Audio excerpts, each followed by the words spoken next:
Okay, welcome to my channel Pragati computers. आज हम हमारा चैप्टर शुरू करने वाले chapter number 3, designing simple website using composer.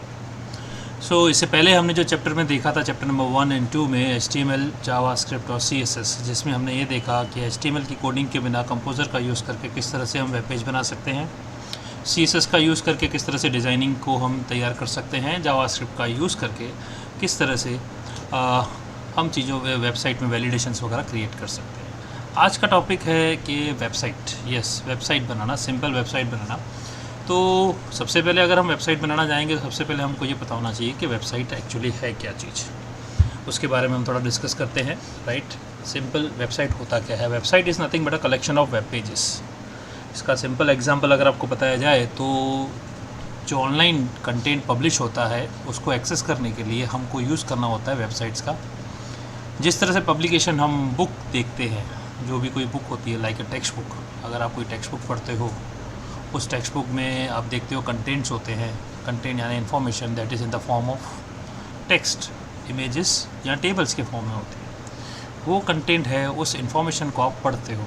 Right, you study the information, you can not change it. अगर आपको कुछ करेक्शन या चेंज करना हो तो आप उसको ओवरराइट कर सकते हो, लेकिन चेंज नहीं कर सकते। जैसे कोई भी पेज होता है टेक्स्ट बुक का, तो एक तरह से वेब पेज भी समथिंग लाइक दैट, उसको आप उस वेब पेज के साथ रिलेट कर सकते हो। अब बहुत सारे पेजेस टेक्स्ट बुक में होते हैं, यानी हम कह सकते हैं कि text book is nothing but a collection of so many pages. Same thing, website भी ऐसे ही है। It is a collection of many pages together. Right, all the pages are of the website are interrelated with each other. जिस तरह से हमारे text book में index page होता है, ऐसे ही वेबसाइट में हमारे पास लिंक्स होती हैं, होम पेज होता है जिसमें अलग अलग ऑप्शंस होते हैं, जहाँ पे हम पूरा का पूरा नेविगेट कर सकते हैं। हमारी वेबसाइट को एक लोकेशन से दूसरी लोकेशन में जाना हो, वो सारी चीज़ों को हम एक्सेस कर सकते हैं यूजिंग वेबसाइट। इसका डेफिनेशन मैंने स्क्रीन पे आपके रखा हुआ है, यू कैन रीड इट। आगे बढ़ते हैं कि वेबसाइट, व्हेनेवर वी से अ वर्ड कॉल्ड वेबसाइट, तो वेबसाइट के बारे में मैंने जैसे बता दिया। अब ये वेबसाइट प्लान कैसे करते हैं? How do I need this website to plan, कि मेरे को रिक्वायरमेंट क्या है, why do I should go for a website. So उसके लिए कुछ कंसेप्ट हैं जो हमारे टेक्स्ट बुक में दिए हुए हैं। हमारे टेक्स्ट बुक में जैसे मैं आपको बता दूं, there are very few and limited contents are given, और उन्हीं को ही मैं कवर करूंगा जितने कवर दिए हुए हैं, क्योंकि हमारा कंटेंट काफ़ी लिमिटेड है, इसलिए मैं अपने इन्फॉर्मेशन को इतना ही रखूँगा, आपके पर्पस लिमिटेड तक ही। सो वेबसाइट प्लानिंग में सबसे पहला कंसेप्ट दिया हुआ है हमारे पास कि purpose of developing a website. Yes, it is very very important कि पर्पस क्या है किसी भी वेबसाइट की। किसी भी वेबसाइट को आप अगर पब्लिश करना चाहते हो, लाइव करना चाहते हो, तो उसके पीछे का पर्पस क्या है। पर्पस का मतलब मैं वेबसाइट में मेरा कंटेंट क्या होगा, मैं ये वेबसाइट इसमें क्या रखूँगा। जैसे क्या सेल्स की वेबसाइट है, या मेरे को कोई सर्विस के लिए वेबसाइट रखनी है, any kind of information share करना है। जैसे आपकी स्कूल की वेबसाइट है तो स्कूल वेबसाइट क्या हुआ, जैसे स्कूल में है तो स्कूल की इंफॉर्मेशन होती है, तो स्कूल वेबसाइट हो गया। जैसे अगर आप देखेंगे तो ई कॉमर्स की वेबसाइट्स है, अभी आप यूज़ करते होंगे काफ़ी सारे बच्चे, जैसे कि अमेज़न है, फ्लिपकार्ट है, ये सब क्या है, ये सेल्स रिलेटेड हो गई। ऐसे ही बैंकिंग की वेबसाइट होती है जिसमें बैंकिंग ट्रांजैक्शंस होते हैं। ऐसे ही आप यूट्यूब देखते हो जो एंटरटेनिंग के लिए होता है, गूगल देखते हो वो भी एक वेबसाइट है जो सर्च इंजन है। So several purpose of several websites, हर किसी का अपना अपना पर्पस होता है। तो हमारे पर्पस में क्या आता है कि हम गोल सेट करते हैं कि मेरे इस वेबसाइट में मेरा पर्पस क्या होगा। अगर आगे जाके कोई अपनी वेबसाइट क्रिएट करना चाहता है, फॉर एग्ज़ाम्पल कि अगर वो नया बिज़नेस स्टार्ट कर रहा है और उस बिज़नेस में अपने उस बिज़नेस की आपको साइट क्रिएट करनी है, तो उसके business is set for purpose. Second concept दिया हुआ है हमारे में ऑडियंस। ऑडियंस का मतलब क्या हुआ? Who will be visitor, who will be my visitor of my website, मेरी वेबसाइट पे आएगा कौन। राइट, अब जैसे एग्जांपल में बताया कि अभी आपकी जैसे स्कूल की वेबसाइट है, तो स्कूल की वेबसाइट है तो स्कूल के लिए जो वेबसाइट बनाई जाती है उसमें विजिटर्स कौन होते हैं। आप खुद सोच सकते हैं कि who will visit the school website. Right, जैसे कि स्टूडेंट्स होते हैं, स्कूल के पेरेंट्स होते हैं, टीचर्स होते हैं, या उस स्कूल से कोई कम्युनिकेशन करने वाले वेंडर्स होंगे, मर्चेंट या कोई होंगे। राइट, या स्कूल अथॉरिटी। ऐसा नहीं है कि कोई भी जनरली जाके स्कूल की साइट को ओपन करे। तो audience is a most important कि मैं किसके लिए ये वेबसाइट बना रहा हूँ। तो हमको वो टारगेट ऑडियंस भी देखना होता है कि हम किस पर्पज़ से बना रहे हैं, और साथ में हमें किसको टारगेट करना है। ऑडियंस हम उनको कहते हैं, like that these are the audience right. उसके बाद में आते हैं नेक्स्ट कंसेप्ट है called content. Now what's the meaning of content? Content का मतलब जैसे मैंने आपको बोला कि आपकी टेक्स्ट बुक है, टेक्स्ट बुक में भी आप देखते हो कि काफ़ी सारे चैप्टर्स हैं, चैप्टर्स में काफ़ी सारी इन्फॉर्मेशन है, राइट। इसी तरह से यहाँ हमारी वेबसाइट पे भी जो हमारा कंटेंट होगा, राइट, वो हमारा एक कोर पार्ट है जिसमें हम काफ़ी सारी चीज़ें इन्फॉर्मेशन शेयर करते हैं। अब इसको शेयर करने का तरीका होता है, आपने कई बार वेबसाइट्स पे देखा होगा कि छोटे छोटे हेडलाइंस आते हैं, फिर लिखा होता है क्लिक टू रीड मोर, जैसे न्यूज़ चैनल की वेबसाइट होती है, एक पेज में वो काफ़ी सारे न्यूज़ के पब्लिश करते हैं, राइट। फिर अगर हमको डिटेल में पढ़ना हो तो हम उसको क्लिक करते हैं तो वो पूरा अलग पेज में या अलग से पॉपअप विंडो में आके न्यूज़ ओपन हो जाती है। यानी कंटेंट को भी प्रेजेंट करना, राइट, प्रेजेंटेशन के साथ में प्रेजेंट करना कि मुझे कितना कंटेंट दिखाना है, जनरली दिखाना है, डिटेल दिखाना है, या दोनों दिखाना है। तो जनरली क्या होना चाहिए कि एक जनरल में होना चाहिए और उस पर हमको हाइपरलिंक क्रिएट करके डिटेल्ड में उसकी डिटेलिंग दिखानी चाहिए। तो इस तरह से ये होगा कि हमारे पेज पे इंफॉर्मेशन काफ़ी ज़्यादा आ सकती है शॉर्ट कंटेंट के साथ में। फिर हम जिसको जनरल कंटेंट बोलते हैं, जब उस पर हम क्लिक करते हैं तो वो डिटेल कंटेंट में कन्वर्ट हो जाता है। नेक्स्ट कंसेप्ट है अपना medium. Now what's the meaning of medium? Website में मीडियम एक बहुत इंपॉर्टेंट पार्ट है। जैसे मैंने कहा कि हालांकि इंपॉर्टेंट तो सारी चीज़ें हैं, एक one of them part is medium, right. Medium यह है कि समझो कि मैं वेबसाइट बना रहा हूँ तो वो मैं किस मीडियम के थ्रू, यानी क्या वो सिर्फ मेरी विंडोज़ वाले यूज़र के होनी चाहिए कि it should also support Apple user, it should also support Linux user, यानी ऑपरेटिंग सिस्टम कि कौन से ऑपरेटिंग सिस्टम पे मेरी वेबसाइट चलनी चाहिए। हम तो चाहेंगे भाई हमारी वेबसाइट सब जगह चले, तो वो हमको देखना पड़ता है। अच्छा, मैं क्या ये सोचूंगा कि मेरी वेबसाइट सिर्फ़ और सिर्फ कंप्यूटर पे चले या लैपटॉप पे चले, या ऐसा कि नहीं मोबाइल में ना चले। तो हम क्या चाहेंगे भाई मोबाइल हो, लैपटॉप हो, कंप्यूटर हो, टैबलेट हो, सब जगह पे हमारी वेबसाइट पब्लिश होकर अच्छी तरह से डिस्प्ले होनी चाहिए, राइट। उसके बाद में ऐसा नहीं है कि भाई मेरा ये ऑपरेटिंग सिस्टम विंडोज़ है तो इसमें नहीं आएगा, तो ऑपरेटिंग सिस्टम भी देखना होता है। उसके बाद हमें ब्राउज़र सपोर्ट भी देखना होता है कि क्या ये सिर्फ क्रोम में चलेगा, कहीं मोज़िला में कहीं क्रैश तो नहीं हो जाएगा, या वहाँ सपोर्ट बराबर नहीं आएगा, right. There are several so many, Chromium है, राइट, सफारी है, जितने भी वेब ब्राउज़र हैं उनका भी सपोर्ट मिलना चाहिए। तो medium is nothing but a support for the browser.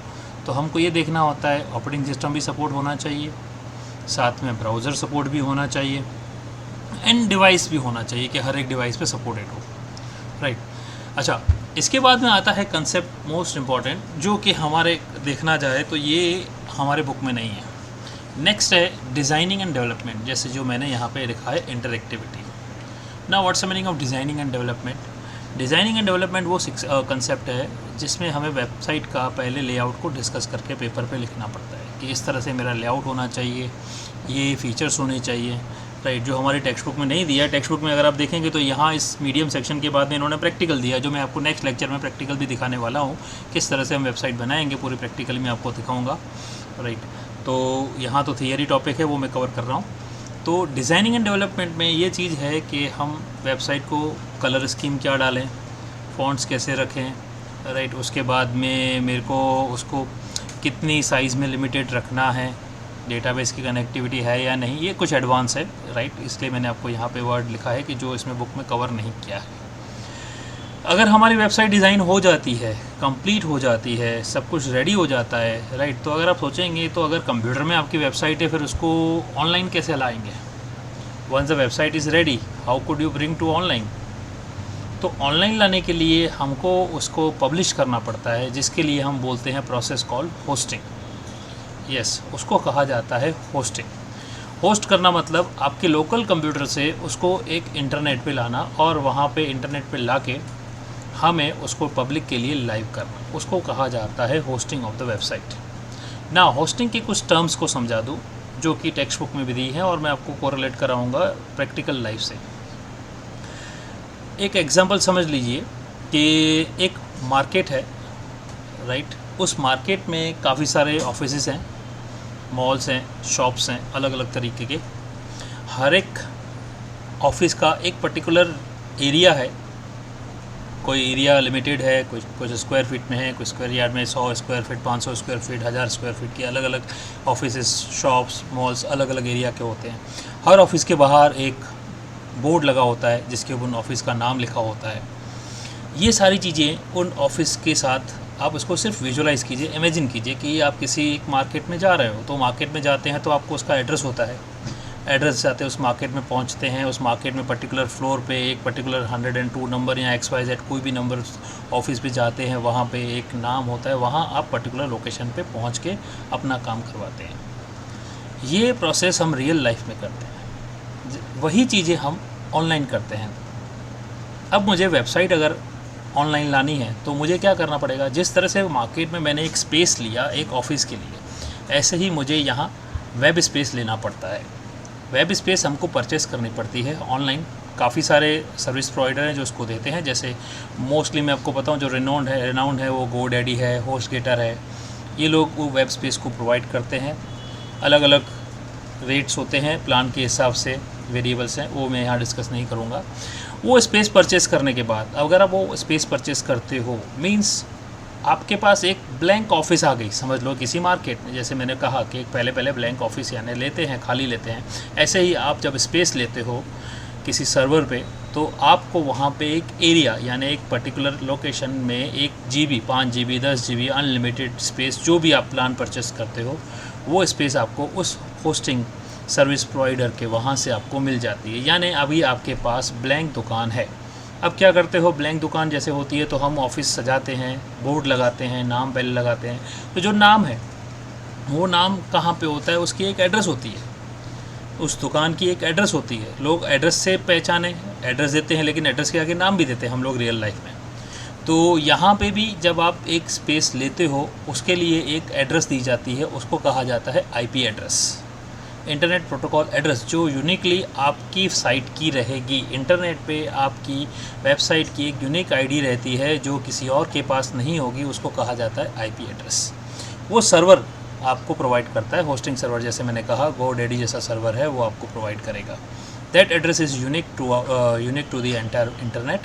अब उस एड्रेस को जानना, right, that will be little bit difficult. तो हम एड्रेस उसको क्या होता है, वो न्यूमेरिकल डिजिट्स में होते हैं, समथिंग लाइक 103.205.113.276, इस तरह से कोई एड्रेस हो सकती है। इस एड्रेस में कोई भी एड्रेस, अब आप नंबर न्यूमेरिकल कैलकुलेशन करोगे, is very difficult to remember the numbers, right. उसके लिए क्या करते हैं, उसके लिए हम उसको नाम प्रोवाइड करते हैं। जैसे हम ऑफिस के बाहर एक नेम का बोर्ड लगाते हैं, वैसे ही वेबसाइट के साथ हम एक नाम जोड़ते हैं, उसको कहा जाता है डोमेन नेम।